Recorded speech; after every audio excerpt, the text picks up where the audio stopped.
Hello and welcome to episode 24 of An Earful Podcast.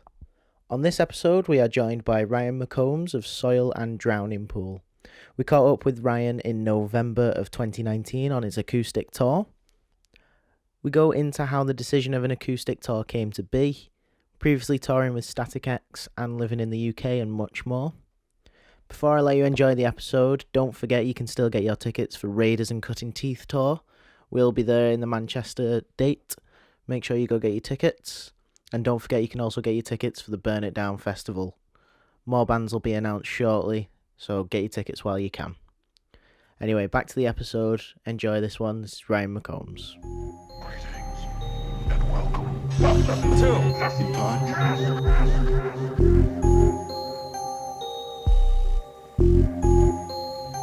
Alright, so we are here with Ryan McCombs, known for Drowning Pool and Soil. How are we doing today, sir? I'm doing all right. We made it here with no serious accidents or anything.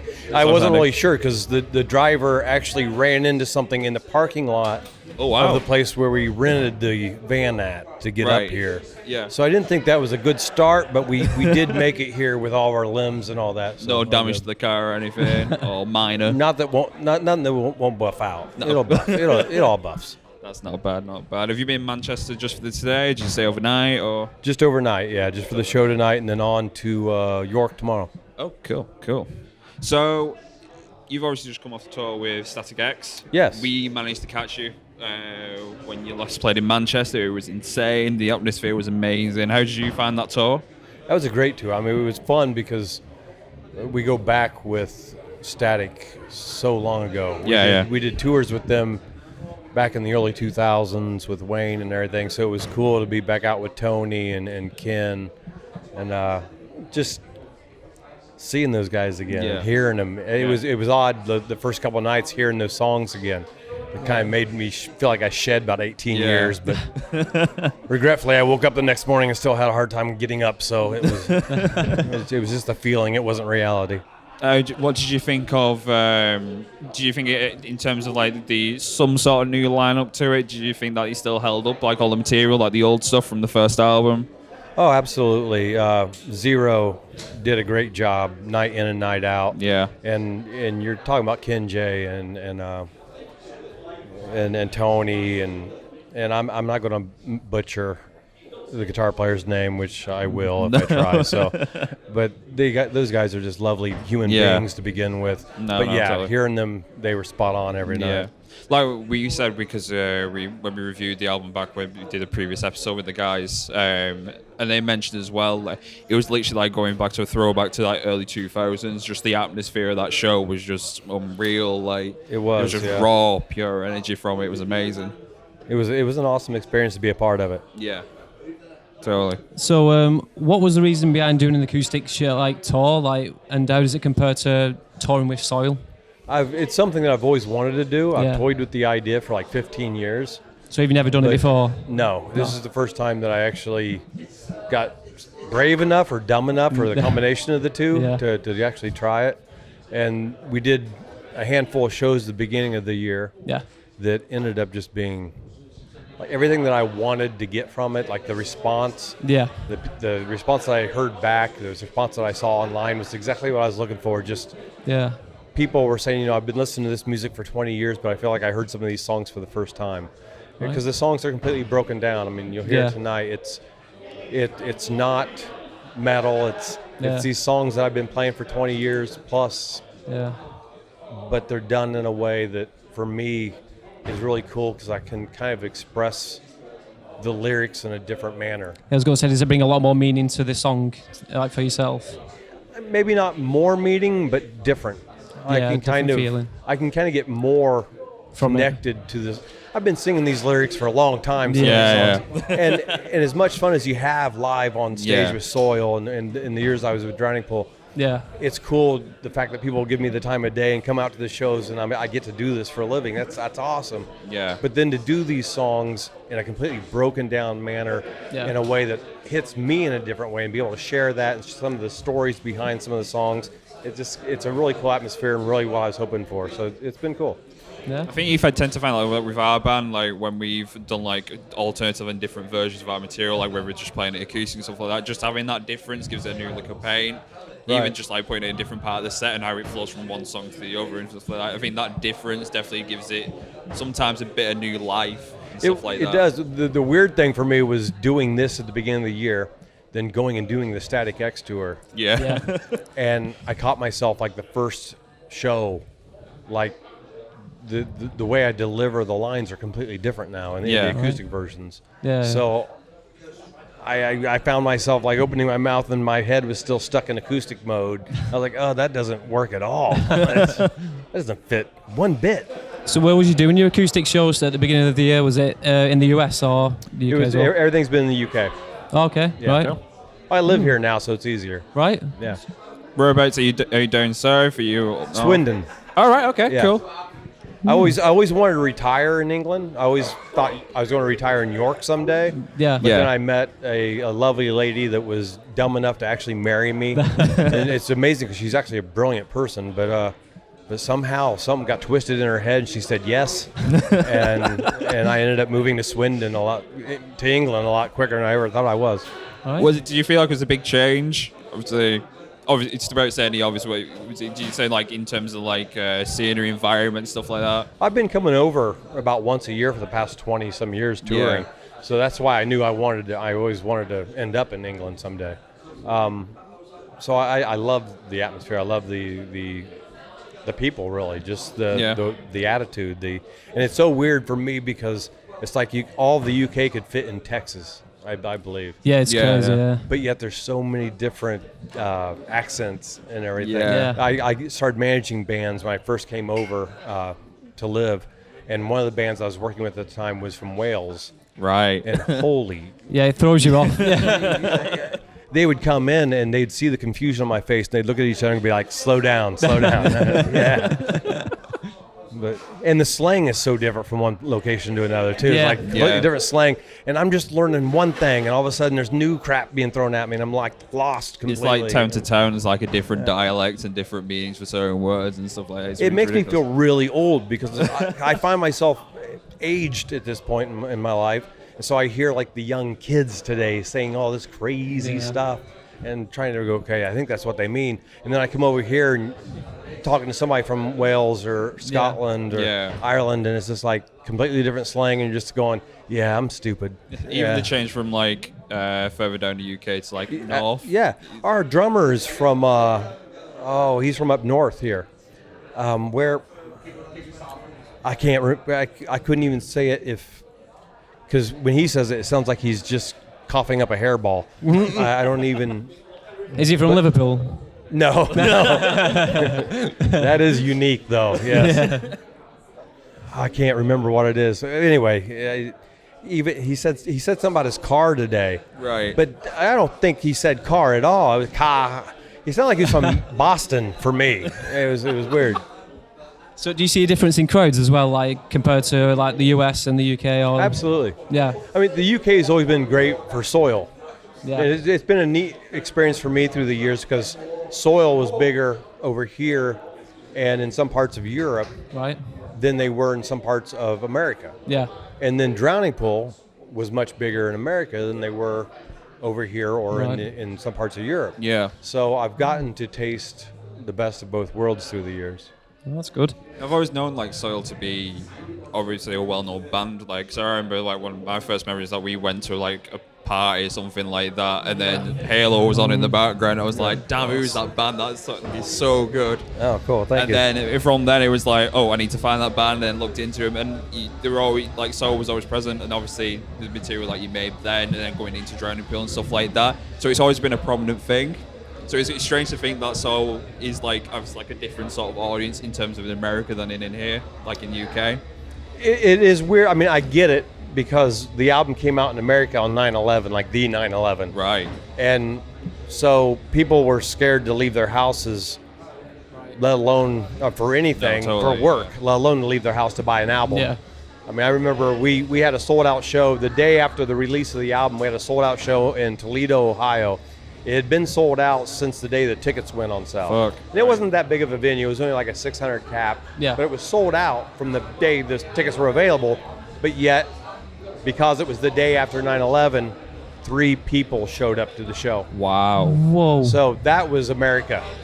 So we sold really well for that time, but selling well for that time was still crap.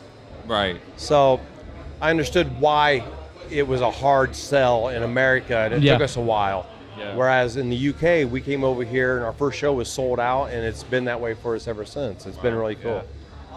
Cool. We were embraced from the get-go, so it was easy to embrace back. So I know it's been 6 years since the release of your last album. Yes. Is there any plans for another album? There's a lot of talk. There's a lot of talk, yeah. We're actually putting a budget together right now to go into the studio. Yeah. I was back in the States for about 3 months dealing with the spousal visa stuff to get taken care of Yeah. after I got married. So I was stuck back there, and at that time, Adam, the guitar player for Soil, we sat and we did a lot of writing at that time. So we got a lot of material. It's just a matter of getting it thrown out there. Yeah. Because I know you did the Greatest Hits album, but you released the Blues. It was like the Blues Brothers cover. Right. It's just pretty like that kind of like caught me off guard when you. If you would have told me, us too. I mean, really. Tim, our bass player, Tim came up with the idea. He's like, "Why don't we do A Whole Lot of Love by the Blues?" I don't know who did it, but we all know it. In America, we all know it from the Blues Brothers. Yeah. So we were like, really? And it made sense in the aspect that Soil is a Chicago band, Blues Brothers, very Chicago and everything. But we were like, I don't know. And then Adam took the music and kind of did, here's what it would sound like if we did it. And we're like, all right, yeah, we can do that. That's cool. Yeah. So it was awesome, weird. yeah. What was really weird about it, though, was the fact that we've been around for so long that we're doing a best of. Yeah. Which I thought really should have just been like 12 versions of Halo, really. So, as we previously mentioned to you just before we started doing this interview, we have a segment called Pet Peeves. Pet peeves. So, it's essentially you can rant and rave about whatever you want. There's so much. Just tell us the what topic, pisses and then you we off the go from most. there. This could turn into the longest interview ever. Here we go. No. Real simple, I think, to make it easy, people. Okay. Yeah. People. I mean, you think about, I'm old enough that when I was a kid, you said things like please and thank you and yes sir, no ma'am. Yeah. You held doors open for people. And nowadays, I can't help but you hold the door open for somebody and they just walk by, don't say a word, no thanks, no nothing. I'm just like fuck you. I agree. 100% agree. There's no politeness with people anymore. There's no people suck. I've said for a while, people ruin everything, except for our fans. They're beautiful, but people in general, society today sucks. Yeah. I mean, it just does. Well, it's one of those that everyone just gets offended by like the slightest things as well. So you've got that whole like generation of people where it's like you can't say anything without getting judged or like they're waiting to be offended. They wake up wanting to be offended so they can be the victim to something. Yeah, definitely. Do you wake up and they're like, what today can really offend me? Yeah, it doesn't take anything. No. I didn't like the way my Rice Krispies snap, crackled, popped. I really hurt my feelings. It's stupid. I miss the days where people are a bit more hard-skinned. But like even TV. Yeah. Like I remember like the movie Blazing Saddles. Yeah. It was so racist. Yeah. About everyone. It made fun of everyone, no matter the color of skin. Yeah. And everybody laughed at it, no matter their color of skin, because it made fun of everyone equally, and everybody laughed at it. But now you could never release Blazing Saddles in 2019. No. Like you were saying with Friends as well, weren't you? And people were rewatching Friends because it got put on Netflix, and they were like rewatching some of the scenes, and they were like, "Oh, this is offending me now." Like it's like, what? Hang on a second, like just suck it up or just go away. It's the only good thing that South Park's kind of maintained the way. That's the only thing that hasn't changed. That's not been changed because of people's opinions. What's that? South Park. Oh yeah, they aim to offend, and I love that. I mean, it's great. You are next. We'll yes. I love the way they do it too. I've never been like, I don't watch it regularly or anything, but I love the concept where they don't start on a new episode until the week of it, basically. Yeah. So It's whatever's crazy. happening at the moment, they attack. Yeah. Yeah. That's awesome. And I love the way they attack it sometimes. Sometimes like it's straight on, Yeah. but not so straight on that they can get in trouble. But everyone that has two Yeah. ears and a pea-sized brain understands what the hell they're talking Yeah. about. It's cool. It's like the British program. Have you seen Mock the Week before? I have not. Right. So it's basically like it's like a game show as such, where they get a lot of comedians on it, and they'll film it pretty much within the week of when something in the news has happened. Right. And then they'll go make a joke or a sketch about such a certain topic that's happened, on being politics and stuff Yeah. like that, or something that a politician. Oh, they probably or just someone trash said. America with Trump, huh? Yeah. Pretty much. Yeah. Well, we were speaking to David Thornton. So have you watched the movie Terrifier? Like, you big into horror movies? I have not either, no. He's like, he plays this like evil killer clown on it, and anyway, was talking about the movie and everything too, and he was talking about him being on Twitter, and he got banned from Twitter recently for saying offensive things about Donald Trump, and they completely just chucked him off Twitter, and he's not allowed back on again. I can't remember what it was that he said, No, but it was I literally know. the slightest thing, and Yeah. that's it. They've like banned it. I was like, well, whatever happens to like freedom of speech, like you can't There even is say no what you want freedom of online. speech Yeah, anymore. it's just crazy. Especially in the States, you're only free to say what you want depending on the TV network that you're on. Right. Yeah. And most of the TV networks in America are left-wing. Yeah. So you have to be very anti-Trump in America in order to have a voice in America. Yeah. Right. So, which makes it really hard when you live in a place that isn't America. Yeah. Because somebody wants to say, "Oh, you're American. I'm going to talk politics with you." Yeah, we probably shouldn't do that. We if we want to talk again later, we probably shouldn't go down that road. No, let's not. Let's not do that. Right. And then the last one, obviously, the other half of our podcast is all about horror films. So our question is, what is your favorite scary movie? This is going to be really weird because I don't watch them. Okay, that's fine. We've not had that the only before. one. No, I went to go see Saw 2. This is how long ago it's been. So I think Okay. there's what, Saw 47 now or something? Yeah. I went to go see Saw 2 because we were on the soundtrack. Yeah. So, Right. And I was so tense through the whole movie that after the movie was done, I felt like I had been in a car wreck. I was like sore from watching. And I was like, I did not pay to feel this way. This is bullshit. You like dove straight in the deep end though. That's probably like the most goriest, like bloodiest movie you could have got into by watching. I felt, Still I was there. like, I'm not doing it again. Now I did just go see that movie that was about like what if Superman was real, Brightburn. Oh, Brightburn. Oh, Yeah, yeah. I did go see that because I'm a comic book geek and it was kind of related somehow. Right, Yeah. But if I had to pick a horror movie, I would say I'd have to go back to the Hellraiser movies back when I was a young kid and I actually watched horror movies because Yeah. I remember sneaking it into the house and Yeah. watching it, late at night. Yeah. And then not wanting to leave the room that I was in that I was watching it because there was going to be a skinned guy in the bathroom waiting on On me. chains. Yes. There was going to be a Cenobite waiting to take my soul at some point. So I remember just that movie freaking me out as a kid. So yeah, Hellraiser if I had to. Yes. Right. Cool. If I had to, and I do. So Hellraiser, yeah. Good choice. Well, Ryan, thank you very much for speaking to us, man. Can't wait to see you set later on. Oh, thanks for your time. Very much. Yeah, thank you very much for coming. Yeah, and enjoy your rest of your tour. Appreciate it. Pleasure, man. Thank you. Thank you. Thank you.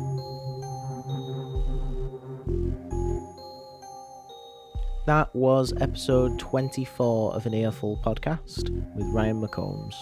Hope you enjoyed this one, I know we did. And finally, don't forget you can get your tickets for Burn It Down Festival and the Raiders and Cutting Teeth Tour. Finally, don't forget you can follow us on all our social media at An Earful Podcast. And if you'd like to request guests, fire away, send us a message, and we'll see what we can do. Other than that, thank you.